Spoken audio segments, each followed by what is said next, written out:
Secretary of Treasury handed him a piece of paper that essentially required Ukraine to hand over about 50% of its mineral reserves to the United States, simply in payment of the support that we've already given, which we've given because they were a democratic country attacked by Putin and the Russian forces. I mean, can you imagine FDR in the middle of World War II saying to Churchill, you know, we're not going to continue to help you until you turn over half of your coal and mineral reserves. Yeah. Senator Van Hollen went on to say, I think Ukraine needs to be at the table when these negotiations are going on. After all, Putin attacked Ukraine. Ukraine has lost thousands and thousands of its people. And so to even begin a process without including Ukraine is perceived by Ukraine and many around the world as just throwing them under the bus. Yeah, no kidding. Somebody's reading his own book on this right now.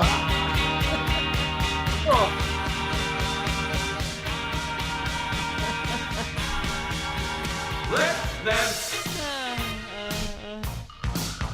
Let's dance. Oh boy.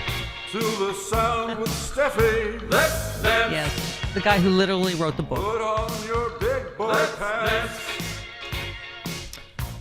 Oh, Nanstradamus. If only you weren't right about everything. I'm sorry. I'm right about Are you just finishing up? everything. You are. Which particular tome are you reading right now? Well, you know, the funny thing is, I wrote this book in 2018, came out in 2019, called The Plot to Betray America. Yeah. And it made the Times bestsellers list for a short period of time on the strength of my great fans. But it just wasn't the strongest of the four books that I had written in terms of sales. Yeah. Every literal word I wrote in this is happening right now. And I know others have come out with books that are similar. Seth Abramson and, and other journalists have come out. But I just flipped this open because I wanted to take a look at some of the things that I had predicted. Now, my favorite is chapter 3 called Trump, the Dog to Be Walked, right? And it starts off with this. He may talk like an idiot and look like an idiot, but don't let that fool you. He really is an idiot. And that's Groucho Marx. The problem with this is it's about how the Russians led him around by the nose ring and started surveillance on him in 1977. And in 1988, at some point when they brought him to Moscow, it appears that they made a very long-term, strong effort to flip him into an asset. And I've been saying this for years now, that he is an asset of the Russian Federation. But this week, I'm really convinced he worked for the Russians and works for Russia right now. Yeah.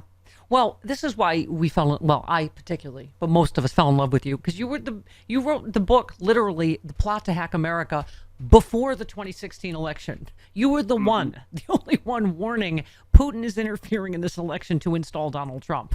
And, you were obviously proven correct in record time. But I think for even of those of us that could have seen this coming, it is kind of stunning to watch this, right? Him blaming Ukraine, doing all Kremlin talking points, blaming Ukraine for the invasion of Ukraine. I mean, Zelensky said yesterday, that Trump lives in a disinformation space. The fact that the U.S. held direct talks with Russia helped Putin out of his long isolation. I mean, it is hard to believe the things coming out of Trump's mouth, isn't it? Even for us. No. Okay. First off, it is not hard to believe what comes out of Trump's mouth. When we think that he is talking smack and talking Russian talking points, Zelensky put it quite well. He is living in the reality that he has been given. He has been given this reality that Russia is great from his first wife, who was from the Czech Republic, who lived in a communist state behind the Iron Curtain.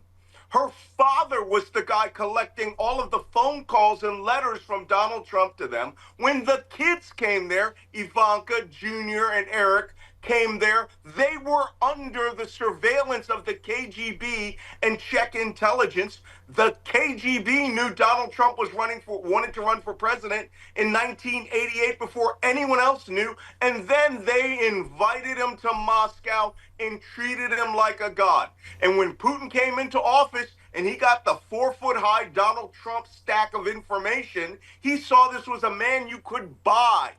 And it's not that I shouted that out in 2016. I shouted out in 2017 with the plot to destroy democracy, 2018 with the plot to betray America. And they want to, look, I'm not doing this for my health. Yeah. You can't get rich being an author. I'm just saying, you need to understand that when he says this stuff that comes out of Russia, that's what he believes. It's the only time you will hear the truth from him. No, he is upending the entire world order. You had an interesting take on it, too. You said, let's be honest, Trump embracing Moscow and selling out Ukraine has nothing to do with the war. Trump wants revenge against Zelensky for the impeachment phone call because he's been a Russian asset for decades. I mean, it all does come down to vengeance for him, doesn't it?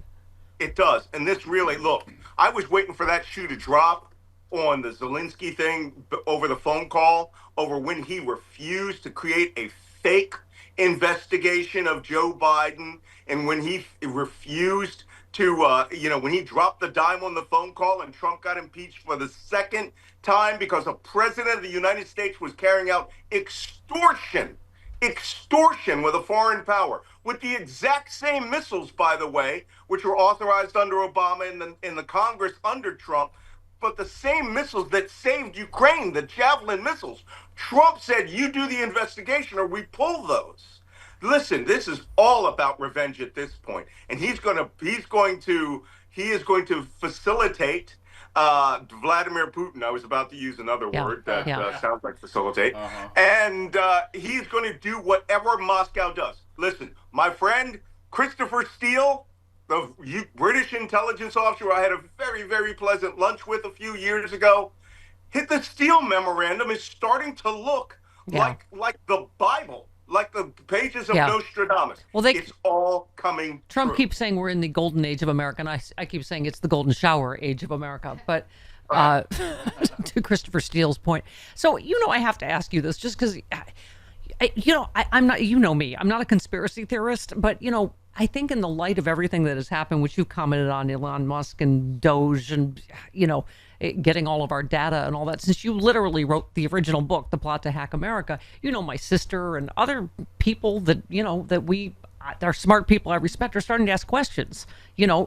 Is this possible, knowing Russia did hack the election in 2016, that something happened in 2024? This was what I was sent, just because I know Tristan Snell talked about all the bomb threats that were traced back to Russia. People are talking about what he said about Pennsylvania, and Elon knows the vote counting machines, and so we won, and yada yada. So they were saying while the voting machines aren't connected to the internet per se, it only takes 10 minutes to pop in a USB and get out. It just so happens there was a bomb threat in Pennsylvania where they emptied the building. It wasn't just one building, it was 67.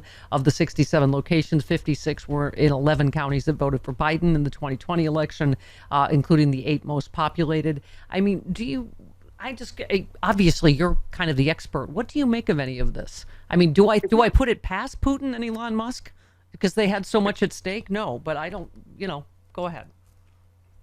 I've shied away from this, but I'm going to tell you another bit of Nostradamus here. If one of you feels industrious, go to my YouTube page and go back through my MSNBC hits where we talk about election and election security.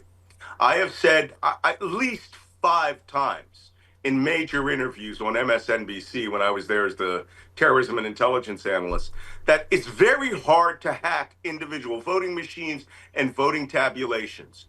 The place that you hack them is at the state tabulation, the final tally.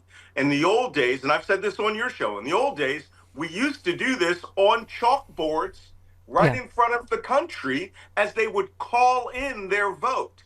Whereas now, every system is disparate. It's hard to do from a paper machine to this. But where they are all put onto a computer is at the final tally at the state level. Is it possible? It is absolutely possible, because it's the only place that computers are all come into one spot. I don't know myself. I don't understand. Maybe people have seen some disparities. That would require a government that is honest and legitimate to find out Yeah. and look at those things, or evidence like one of these, Doge babies, to come out and drop the dime and bring the software, but don't forget, it was Trump who said before the end of the election, if this doesn't or if it doesn't happen, me and Elon are going to jail.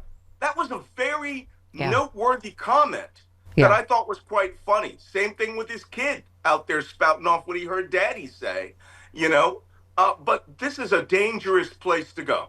We don't like conspiracy theory, but at this point, the way this administration is wrecking ball, sledgehammering, destroying all the government evidence and agencies, well, who knows at getting this point? rid of Conspiracy theory is now the truth.